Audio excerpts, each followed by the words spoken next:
स्वागत है आपका अभी क्लासेस डाउट्स में। और आपका सवाल है कल्पनादर्श यानी यूटोपिया। कल्पनादर्श को ही यूटोपिया कहते हैं। से आप क्या समझते हैं, यह किसे कहते हैं? तो इस सवाल का जवाब हम इस तरह लिखेंगे, एक ऐसे समाज की कल्पना जो इतना आदर्श है कि उसका साकार होना लगभग असंभव होता है। समाज का मतलब होता है सोसाइटी। आप एक ऐसे समाज की सोचिए जिसमें समान लोग रहता हो। मान लीजिए कि आप जिस घर में रहते हैं उसके आसपास जितने भी घर हैं वहां पर सब कोई समान विचारधारा के लोग रहते हैं। कोई भी आपस में लड़ाई झगड़ा नहीं करते हैं, सबको मिल करके रहते हैं। कोई किसी का कह सकते हैं बुराई नहीं करता है, सब एक दूसरे की भलाई के विषय में सोचता है।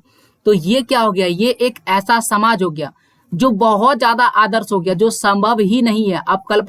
आप तो कल्पना कर सकते हैं लेकिन ऐसा संभव नहीं। आप कल्पना कीजिए कि भारत में जितना भी सरकारी ऑफिसर्स है वो कभी घूस नहीं लेगा। क्या ये संभव है? जी नहीं। ये केवल आपकी कल्पना है और ये केवल गब्बर फिल्म जो देखे है ना वही आपके दिमाग में चल रहा है। ऐसा संभव हो ही नहीं सकता।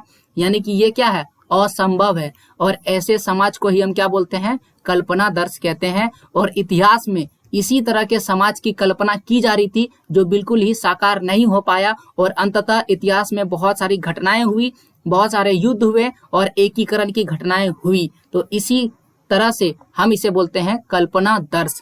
और आपको याद रखना है कि एक पेंटर था जिन्होंने एक पेंटिंग बनाए थे। फ्रांस का चित्रकार था, उन्होंने ये पेंटिंग बनाया था और इस पेंटिंग में उन्होंने इसी तरह के समाज की कल्पना किया था जो बिल्कुल ही साकार नहीं हो पाया था। तो ये था आपका सवाल कल्पनादर्श। और अगर आपके मन में कोई डाउट है तो जरूर कमेंट कीजिएगा। वीडियो देखने के लिए थैंक यू।